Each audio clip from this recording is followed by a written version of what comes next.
Най-точно шипите ми викаш какъв е проблема, самите стени ме изстрелват всеки път по различен начин и аз се объркам, не мога да направя, нали, знаеш по принцип като игра, нали, една и съща, аз се минавам всеки път по един и същ начин, ама понеже стените не са правилни, са криви, ме изстрелват на различен начин всеки път и се объркам супер много по тях.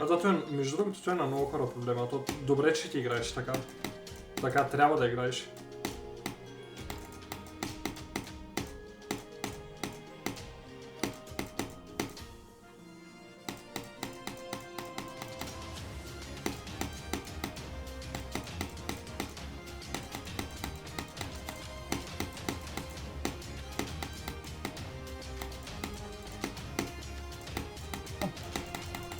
Аз играя по един много тъп начин, където просто гледам какво се случва и реагирам на това, което се случва. Ти успея, ако някой път ни прави аз тека тебе, ще да умра на края на Ранео. Окей, минало. Знаеш какво стана? Знаеш последния шип на Ранео? Да. Щях да умра на... буквално последния, не знаеш как точно на края, нали, на мини шипа и свичаш, нали, портали точно в края. Аха.